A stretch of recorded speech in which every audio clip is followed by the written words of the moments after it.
Ever wonder where the word auspicious comes from? This positive term has a surprising connection to birds. In ancient Rome, augurs would observe the flight patterns of birds to predict future events. This practice was called taking the auspices, from avis, meaning bird, and spacere, meaning to look at. When the signs were favorable, they were called auspicious.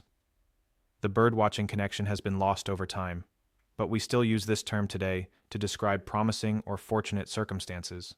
So next time you describe something as auspicious, remember you're actually referencing an ancient bird-watching tradition that shaped how Romans made important decisions.